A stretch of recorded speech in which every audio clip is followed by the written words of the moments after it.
Hər vaxtınız xeyir olsun. Mən Ceyhun Həsənov növbəti sınaq dərsimizə start verirəm. Bugün sizə Dövlət İmtahan Mərkəzinin 20 sınaq test toplusundan ibarət 8-ci sınağın suallarını izah etməyə çalışacağam. Elə isə vaxt itirməyək, dərhal keçək sualların izahına. Ərəb xilafəti və Avropa Hun dövlətinin oxşar cəhəti. Ərəb xilafəti nə vaxt mövcud olub? Ümumiyyətlə, Ərəb dövlətinə vaxt mövcud olub 630, 661 də deməli Peyğəmbər və 4 xəlifə, 661, 750 Əməvilər, 750, 1258 Abbasilər olmuşdu. Ümumiyyətlə isə Ərəb xilafəti mövcud olub 630, 1258-ci illərdə. Avropa Hun dövləti isə 374-dən 470-ə qədər mövcud olmuşdur. Baxaq.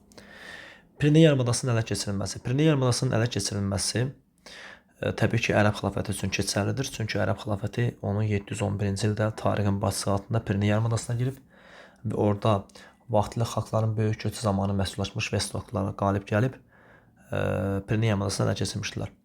Amma Avropa Hun dövləti üçün bunu demək olmaz. Ona görə də A variantının üzərindən xətt çəkirik. Sasanilərin məğlubiyyətə uğradılması. Bu Ərəb xilafəti üçün keçərlidir. Təsadüf deyil ki, Sasanilərə 651-də ərəblər son qoyub. Amma bunu Avropa Hun üçün aid edə bilmərik. Çünki Avropa Hunun ən güclü dönəmində belə Attilanın qəfildən vəfat etməsi onun Sasanilər üzərindən yürüşünə belə deyim, icazə vermir. B variantı səhvdir.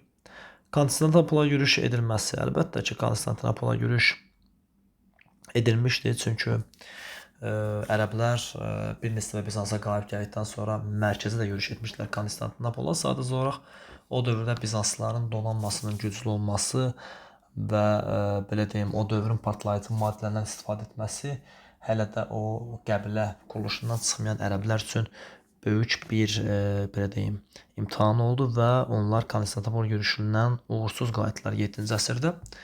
Avropa Hun dövləti də Attila 434-447-ci illərdə yürüş etmişdir. Cavabımız C variantıdır. Qaldı ki, Roma şəhərinin mühasirəyə alınması bu yalnız Avropa Hun üçün keçərlidir. 452-ci il üçün Ərəb xilafəti Roma şəhərini mühasirəyə almayıb. Erkən orta əsrlər isə deməli 5-11-ci əsrlərdir ki, biz gördüyümüz kimi Avropa Hun dövlətinin süqutu bəli 5-ci əsrə düşür.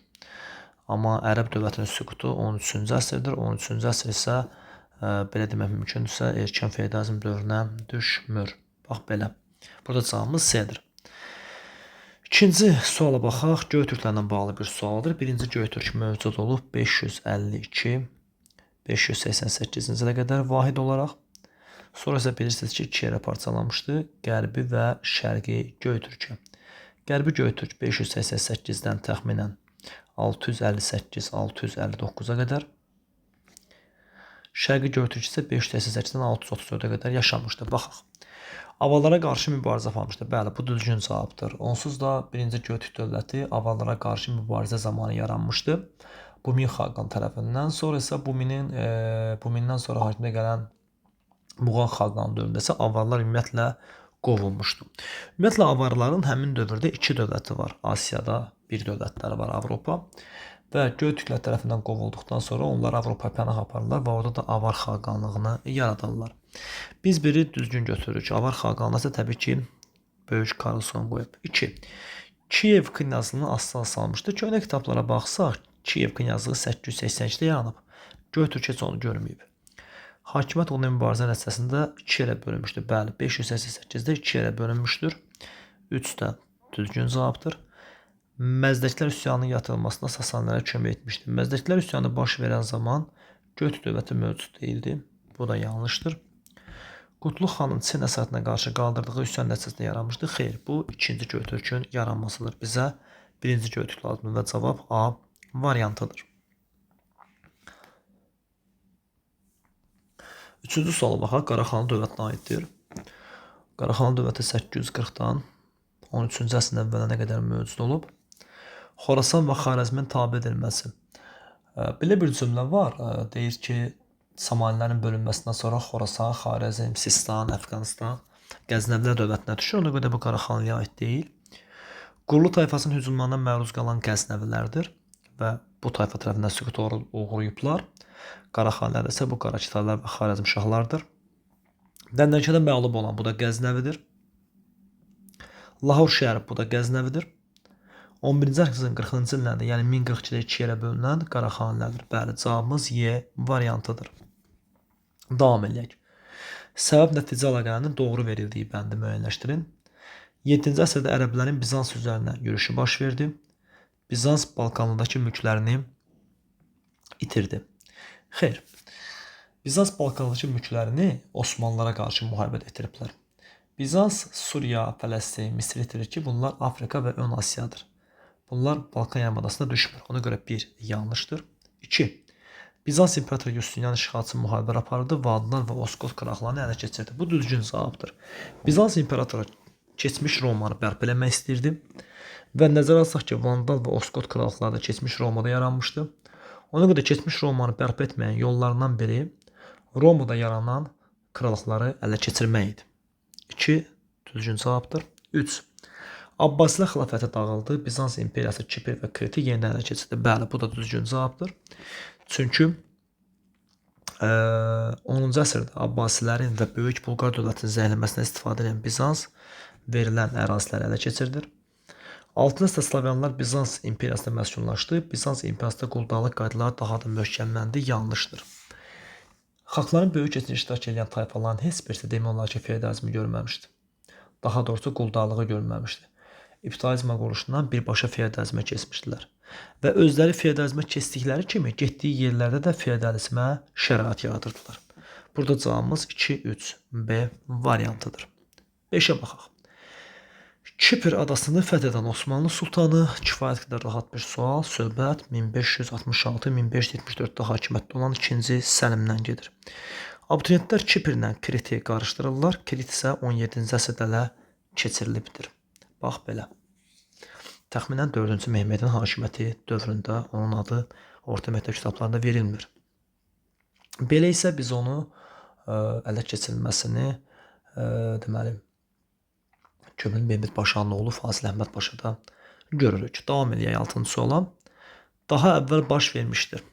Bağdadın Səlcuqlar tərəfindən ələ keçirilməsi 1055, Malazgirt döyüşü 1071, Reydan İsfahana 1073, Qarakitalıların Səlcuqların məğlub etməsi Götürək Sultan Səncərin hakimiyyətlərinin tamamilə Bizetinə mane olmur. Səlbislərin Qüds şəhərinə ələ keçirilməsi 1096. Baxanda hansı hadisənin daha əvvəl olduğunu görürük. Təbii ki, A variantı. Davam edək. 7. Uyğunluq pozulmuşdur. Kulikova döyüşü Rus knyazları qələbə qazandı. Doğrudan da 1380-ci ildə baş vermiş Kulikova döyüşündə Rus knyazı belə deyim, Qızıl Orda sərkərdəsi Mamay xana qalib gəldi. Bu səhvdir. Kalka döyüşü Rus Qıpçaq qoşunları məğlub oldu. Doğrudan da 1223-də baş verən Kalka döyüşündə Monqollar Rus Qıpçaqlara qalib gəldilər. Moxac döyüşü Osmanlı ordusu qələbə qazandı. Bu da düzdür. 1526-da Səlibçi qoşunlar üzərində. Çox gözəl bir məsələyə toxunduq, Səlibçi məsələsinə.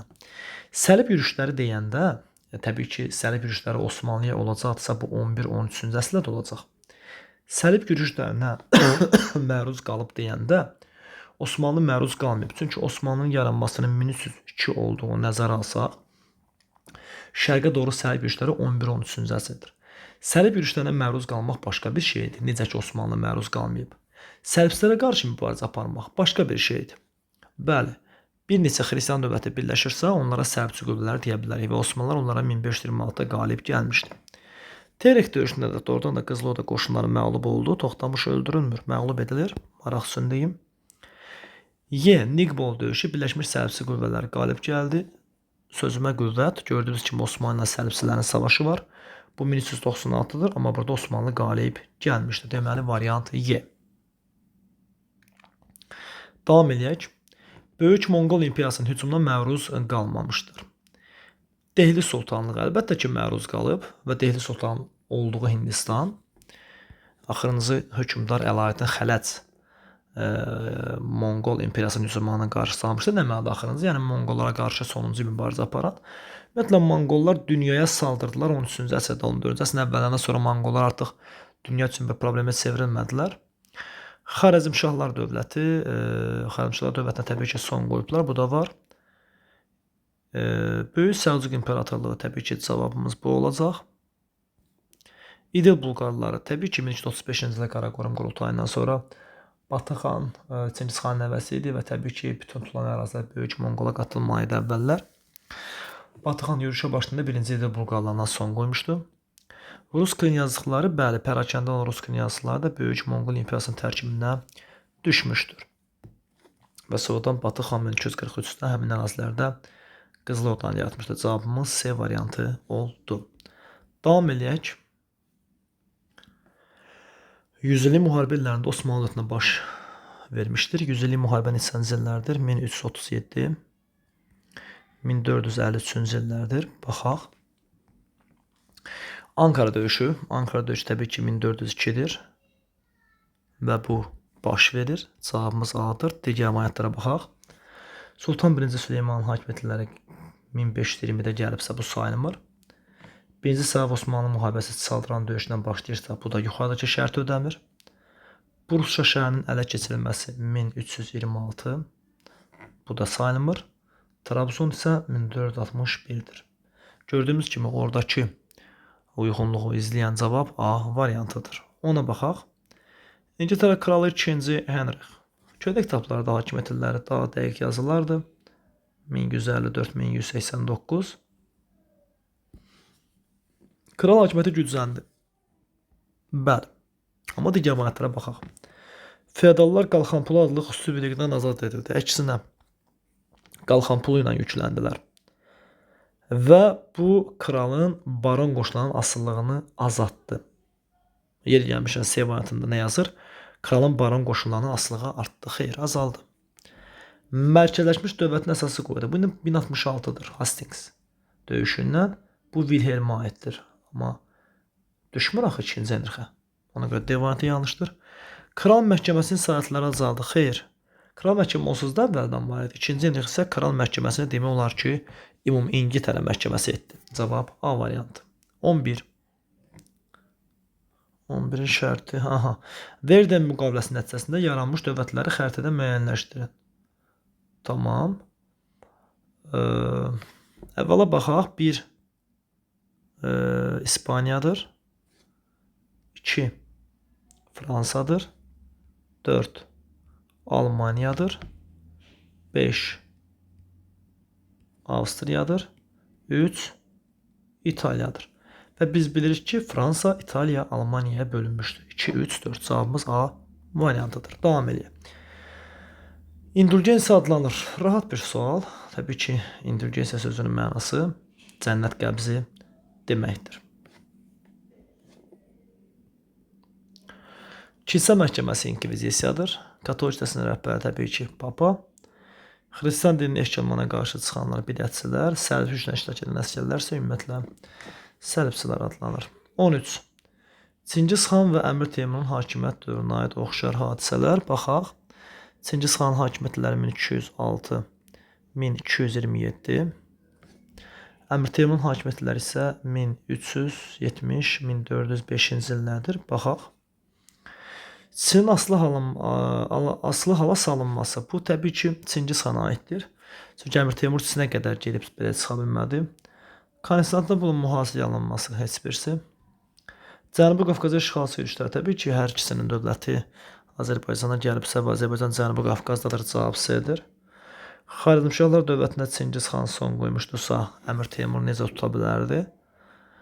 Nəzərə alsaq ki, 1221-də demək olar ki, bu dövlətə son qoymuşdu. Xarəzm ərazisi olsaydı, hər ikisinə uyğun gedəcəkdi.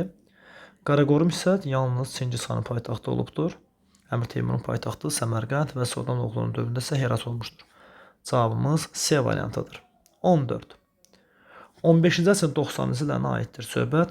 1490-1499-cu illərdən gedir. A variantına baxsaq, Qüds krallığının süqut etməsi. Qüds krallığı süqutu təbii ki, Təbəriyyə döyüşü ilə bağlıdır. 1187-ci Səlahiddin Əyyubi tərəfindən bu düşmür.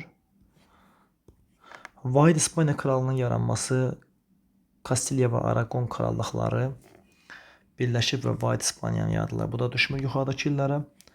Kordova xilafətinin parçalanması əmirlikləri 11-ci əsrdir. Bu da səhvdir. Pireneya yarımadasında Rekonkist hərəkatının başlanması, bu da 11-ci əsrdir. Ümumiyyətlə, Rekonkist hərəkatının sinonim adı qərbə doğru sərif yürüşləridir. Var şərqə doğru 11-13-cü əsrlər var, qərbə doğru 11-15-ci əsrlər.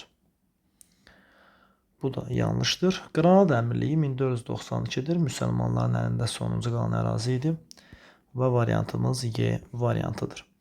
Rekonkist hərəkatının gedişində təbii ki, çoxlu krallıqlar meydana gəlmişdi. Bunlardan biri İspaniya idi, biri Kastiliya idi, biri Aragon idi, biri isə Navarra idi. Daha doğrusu yuxarıda İspaniya yox, Portuqaliya yazmalıydı. Portuqaliya özü ayrıca bir dövlətdir. Kastiliya, Aragon birləşib B variantını yaratmışlar 1479-da dediyim kimi. Qaldı ki, Navarra, bu isə İspaniya və Fransa arasında bölünmüşdür. 15. Qərbi Avropada feodal dağlıq dövrünə aid deyil. Feodal dağlıq dövrü birisi 843-də Verdun qurultayından sonra yaranır. Yəni 9-cu əsrdən 9-11-ci əsr. Sualın mahiyyəti budur. 9-11-ci əsrə düşməsin. Kapetiklər sülaləsinin hakimiyyətə gəlməsi 10-cu əsrdirsə bu düşür. Frankların Avar xaqanına qarşı mübarizə aparması burada Bakı variantı olacaq. Çünki Franklar Avarlara qarşı mübarizə aparıb Böyük Karlın dövründə. Nəzərə alsaq ki, Böyük Karlın da hakimiyyət illəri 768-814-dür. Biz Avropada feodal dağlığına nə vaxtdan başlatdıq? 843-dən Frank imperiyasının parçalanmasından. Deməli, bu düşmür. Çünki bu hadisələr, yəni B variantı 768-814 aralığında cəryan edə bilər. B düzgün cavabdır. C 962 10-cu əsrdə, bu da səhvdir. İtaliya krallığının yaranması təbii ki 843-də yaranan 3 dövlətdən biri İtaliya idi və feodal dağlıq dövrünə düşür. Xristian kilsəsinin iki yerə parçalanması 1054 11-ci əsr, o da yuxarıda yazılan illəri ödəyir. Deməli burada cavab B-dir ki, hələ Frank imperiyası parçalanmamışdan qabaq olmuşdur. Davam edək. 16. Fransa kralı 4-cü Gözəl Filip ilə Roma papası arasında münaqişəyə səbəb oldu. 4-cü Gözəl Filip Fransanın bəzi ərazilərini İngiltərədən geri almışdı və kifayət qədər də uğurlu gedirdi. Sadəcə olaraq bir məsələ var idi ki, Flandriya məsələsi. Heç cür bu Flandriyanı İngiltərədən ala bilmirdi. İngiltərədən ala bilmirdi desək çox da doğru deyil. Yəni Flandriyanı Fransaya qata bilmirdi.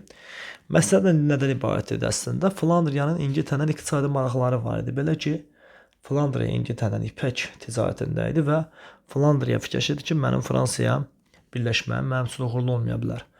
4-cü Gözəl Filip çox dərdən qabıqdan çıxdı, çox qoşun, belə deyim, qoşuna çoxlu pul ayırdı, alınmadı, papadan borc aldı, alınmadı. Axırda isə papanın Fransadakı torpaqlarına vergi qoydu. Cavab Bakı variantıdır. Çünki o dövrdə Avropa dövlətlərinin hamısında papanın kilsə torpaqları var idi və bu kilsə torpaqlarına yığılan pul, fərqi yoxdur, Fransada idi, bu torpaqların İngiltərədə idi. Hamısı birbaşa Roma papasının cibinə gedirdi. Ancaq 4-cü Gözəl Filipin Fransada olan kilsə torpaqlarına vergi qoyması Roma papası ilə onun arasında münaqişəyə səbəb oldu. 4-cü Gözəl Filip İngiltərə kralından fərqli olaraq geriyə addım atmadı. Fransa tarixində ilk dəfə başdatları çağıraraq papaya qalib gəlib onu özündən asılı vəziyyətə saldı. Davam edək. 17. Osmanlı hökmdarı ilə bağlı sxemi tamamlayan 2-ci Mehmet Sultan Səlim. Yəqin ki, aralıqda olan bir hökmdar nəzərdə tutur. 2-ci Mehmetdən sonra Bəyazid, Bəyaziddən sonra Sultan Səlim gəlmişdi. Gəlin bunu yazaq hamısının bir-bir hakimiyyət illərini. Sultan Səlim 1512-1520, 2-ci Mehmet 1451-1481, 2-ci Bəyazid olacaq təbii ki, bu aralıqda 1481-1512. 1-ci Mahmud tam-tamına verilməsə də maraq üçün yazın. 1730-1754. Sultan 1-ci Murad 1359-1389. Sultan deməli 1-ci Əhməd 1603-1617 məşhur Sultanahmet Camisi bundadır. 1-ci Süleyman da bu Sultan Süleyman Qanunidir. 1520-1566. Gördüyümüz kimi həmin aralığa A variantı düşdü. Davam eləyək 18-dən. 18 onda aşağıda qalıb. Aha. Euler Venn diaqramına aid uyğun bəndləri müəyyənləşdirin. Birinci Göytürk və ikinci Göytürk. Mövcud olma vaxtlarına baxsaq, birinci Göytürkdə bunun 552-588 olduğunu görürük. İkinci Göytürkdə isə bunun 682-744 olduğunu görürük. Çin əsarətinə qarşı baş vermiş üsyan nəticəsində yaranan ikinci Göytürkdür. Birinci Göytürk avarlara qarşı mübarizənin gedişinə yaranmışdı. Kürşadın başçılığı üsyanın baş verməsi heç birinə aid deyil. Çünki Kürşad birinci Göytürkün süqutundan sonra üsyan qaldırıb ikinci Göytürkü yaratmaq istəyəndi ki, amma o bunda alınmamışdı. Ona görə də B variantlarının üzərindən xətt çəkirik. İki cavab bizdə qaldı. Paytaxt Ötükər şəhəri olmuşdu. Təbii ki, hər ikisinə aiddir. Sasanlara qarşı mübarizə aparan birinci Göytürkdür. Çünki ikinci Göytürk 682-də yaranıbsa, o 651-də süqut olmayan Sasanlara görə bilməz. Manisil rəsmidin heç birisində deyil. Deməli 1D, 2A, 3C. Variant burada B variantıdır. Davam edək 19-cu sualda. Dehli Sultanlığı 13-cü əsrdə və 14-cü əsrdə. Təbii ki, 13-cü əsr 1201-1300-dür, amma Dehli Sultanlığı 1206-da yaranıbsa, ona görə Dehli Sultanlığı üçün 13-cü əsr 1206-1300, 14-cü əsr isə normal şəkildə 1301 və 1400 kimi qeyd olunmalıdır. Ərazisində müstəqil Hind dövlətləri yaranmağa başladı. Bu 13-cü əsr üçün çox tezdir. Çünki 13-cü əsrdə Dehli Sultanlığı özünün yüksəliş dövründədir və yüksəliş olan vaxtı ərazisində müxtəlif dövlətlər yaranmaz. Abbaslarla dostluq əlaqələri quruldu. Bu düzdür. Abbasilər üçün hətta himayəçilik etmişdi Dehli Sultanları. Yer tutmuşun dövründə. Nizami ordunun yaradılması da yenə həmçinin Dehli Sultanlığında 13-cü əsrdə var. 14-cü əsrə baxsaq, iqta sistemin tətbiqinə başlanıldı. Bu yanlışdır. Çünki iqta Dehli yaranandan 13-cü əsrdən var. Məndüşlər sülaləsinin hakimiyyətə gəlməsi Dehli yaranandan var. 1206-dan var. Bu da 13-cü əsrdir. Yanlışdır. Əmir Teymurun hücuma məruz qalması 1398. Bəli, bu 14-cü əsrin şərtini ödəyir. 1BS, 2C. Varmı belə cavabımız? Var. Cavab Bakı variantıdır. Davam edək. 20. Qızıl Orda dövlətində Baskaq adlanırdı. Baskaqlar vergini yığan şəxslərdir. Əzbər cümlədir. Burada daha çox danışmağın mənası yoxdur. 21. Katolik kilsəsinin Bizans patriarxı ilə olan düşmənçiliyi səbəb oldu. Nəyə? Ümumiyyətlə, burada ilk baxışdan optimal cavab kimi B variantı görsənir. Səlibçilərin Bizans üzərində yürüş etməsinə. Nə baş verir? O dövrdə Səlahiddin Əyyubi 1187-ci ildə bilir ki, Qüdsü alır və Qüdsü geri qaytarmaq üçün səlibçi dövlətlər 3-cü görüşə başlasa da uğursuz olur.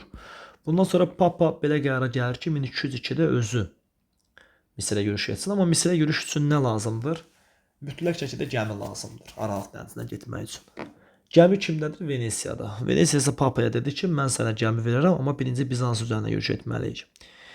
Təbii ki, bu Papanın ürəyindən oldu. Venesiyanın ürəyindəndir. Niyə?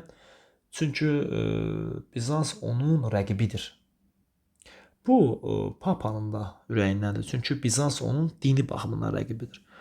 Ona görə razılığa gəlib 1202-1204-də Bizansa yürüş edib və 1204-cü ildə nə etdilər? Latın imperiyasını yaratdılar. A variantına baxsaq, bu ikinci səhv yürüşünə, belə deyim, zəmin yaradan bir hadisədir. C variantına baxsaq, Təbəyə döyüşü 1187-dir. Peçeniklər 1091-dir. Papadan kömək istəmişdi Bizans. Papa da Bizansa kömək etməyə məmnun idi, xoşu gəlməsə də. Çünki bununla da göstərmək istəyirdi ki, xristian dünyasının yeganə xilaskarı Papa və onun kilsəsi Katolik kilsəsidir. Qaldı ki, səlib yürüşlərin uğursuzla nəticələnməsi, yəni bu düşmənçiliyin meyarı sayıla bilməz. Amma səlib yürüşləri ümumiyyətlə götürəndə uğursuzla nəticələndi. Cavab Bakı variantı. 22. Avropada siyasi sənədlərini müəyyənləşdirən ilk milli dövlət hesab edilir. Təbii ki, bu Portuqaliyadır. Böyük coğrafyaçılar dövründə İspaniya və Portuqaliya ilk müstəmləkəçi dövlətlərdir. Öz aralarında istər müstəmləkələrini, istər səyahət xətlərini ayıranlar bunlardır. Avropada isə söhbət Portuqaliyadan gedir. Ən əsas cavabımız A variantıdır. 23. Yeni dövlət yaratmış türk hökmdarları. İlk baxışdan baxanda burada hamısının türk hökmdarı olduğu gözümə dəydi, amma ehtiyatlı olaq. Türk hökmdarları olmaya da bilərdilər. Bir dövlət yaradan hökmdar kimi verərdilər, türk hökmdarı olmaya da bilərdi.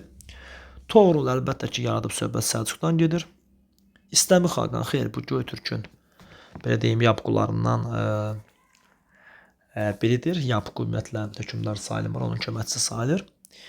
Mihraqul da Axunun növbəti hökmdar olub 6-cı əsrdə, amma onun dövləti 4-cü əsrdən var. Balamir, bəli, Avropa Hun dövlətinin. Aptekin isə deməli Qəznəvilərin başçısı sayılır. Deməli cavabımız 1, 4, 5-dir. 24-ə baxaq. İlk dünya səyahəti nəticələrinə aiddir. İlk dünya səyahətinə çıxan kişi Fernando Magellan'dır. Adamın səyahəti 1519-1522-ci illəri əhatə edir. Hindistana dəniz yolunu kəşf edən Vasco da Gama'dır. 1497-98. Ad da fərqlidir, il də həmin şərti ödəmir. Bəli, ilk dünya səyahəti yerin kürə formasında olduğunu təcrübə cəhətdən və vahid dünya okeanı olduğunu göstərdi. Çünki hardan çıxmışdılarsa kürə şəklinə fırlanıb orada qayıtmışdılar. 2 düzdür. Şimali Amerikada ilk İngilis koloniyasının yaranması 1607-dir. Göstərən illərə uyğun gəlmir, yanlışdır. Bütün okeanların bir-birlə əlaqəli olduğu və vahid dünya okeanı olduğu göstərildi. Bu düzdür. Cavabımız gördüyümüz kimi 2, 4-dür. Davam edək. 25-ə baxaq. Ərəb xilafətinin qələbəsi ilə baş atmış döyüşləri müəyyənləşdirin. Puate döyüşü 732-dir. Burada ərəblər yox, franklar qalib gəlib. Bir səhvdir. Bədir döyüşü ərəblərdir. 624-dür. Aha. Bədir döyüşü sırf ərəblərin özləridir və bir şey nəzərə alaq. Deməli, hələ ərəb dövləti yaranmayıb. Ərəb dövləti 630 yaranacaq. Bədir döyüşü, ehtiyatlı olun, ərəb dövlətinə aid deyil. Hilat. Bu döyüş təxminən 737-də baş verib və burada doğrudan ərəblər qalib gəlib. 1-ci Əşdadsər. Bu döyüş 829-da baş verib. Burada ərəblər məğlub olub, xürrəmlər qalib gəlib. Səhvdir.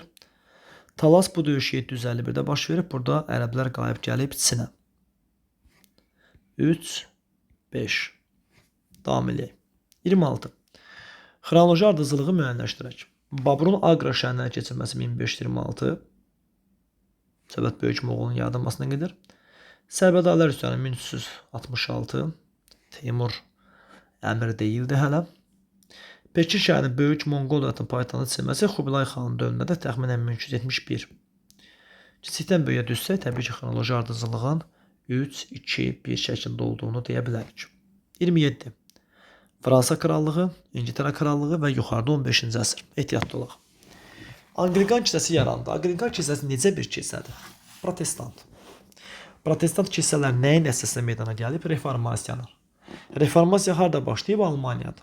Bunu bir tərəfə qoyaq. Reformasiya hərəkəti nə vaxt başlayıb? 16-cı əsrdə. Amma bizdən yuxarıdan 15-ci əsr, yəni 1401-1500 aralığını istəyir. Ona görə A variantı tamamilə yararsızdır. Jaklar üsyanı baş verdi. A variantı 16-cı əsr. Jaklar üsyanının baş verməsi 1358, bu ki 14-cü əsrdir və yuxarıdakı şərti ödəmir. Al qızıl və Ağ qızılgül müharibələri baş atdı. Bu 1485-dir. 15-ci əsrdir və İngiltərəyə aiddir. Azincourt döyüşündə məğlub oldu. Bu 1415-dir və Fransaya aiddir. 15-ci əsrdir. Reformasiya başa çatdı. Reformasiya hələ bir 16-cı əsrdə başlasın. Başa çatmağını sonra baxarıq. Və nə əsr uyğun gəlmir, nə də reformasiya orada başlamamışdı. Deməli 1C, 1D, 2C. Situasiyaya baxaq. Qəznəvi Sultanı Məsud, Sultan Mahmud Qəznəvinin oğlu Mərvə doğru yola çıxdı. 16 min əsgəri olan Səlcuq bəyləri isə Sultanı izləyir, uyğun fürsəti gözləyirdilər. Qəznəvi ordusu Mərvin yaxına gəlib çatdı. Sultan pərişan olmağa başladı. Mənbədə bəhs olmuş döyüş, əgər bunu bilməmək olar, söhbət 1040-cı ildə olan Dənərkan döyüşündən söhbət gedir və ili 1040-cı ildir. Bəhs edilən döyüşdə Səlcuqların qələbə qazanmasının mənbədə verilməyən səbəbi Qəznəli dövlətə daxili ziddiyyətlər olmuşdu, idarəetmə pozulmuşdu. Həmçinin köhnə kitabda yazılardı ki, Oğuzlar və Peçeniklər Səlcuqlar tərəfinə keçsələr, qaldı ki 30-a mənbədə bəhs edilmiş döyüşdə Səlcuqların qələbə qazanmasının 2 nəticəsini yazın. Təbii ki, Səlcuqların nüfuzu mərkəzə artdı. Əgər 1038-ci ildə Səlcuqlar Nişapuru, Nişapur Xorasan vilayətinin bir şəhəridir, Nişapura da keçirmişdilərsə, Xorasanın bir hissəsini, güya Sultan Məsud gəlmişdi Nişapuru Səlcuqlardan alsın və yenicə yaranmış dövləti beşikdəcə boğsun, amma Sultan Məsud Xorasanın Nişapurun geri qaytarmaq istəsə də bir şəhərin qaş düzəltdiyi yerdə vurub göz partladır. Bütün Xorasanı itirib geriyə qayıdır. Bax, belə mənim əzizlərim, inşallah ki, gözümdən qaçan bir test olmadı. Hamısını bir izahını verdim. Necə bir problem olarsa, mənlə əlaqə saxlamağınızı xahiş edirəm. Sağ olun, var olun. Allah'a emanet olun.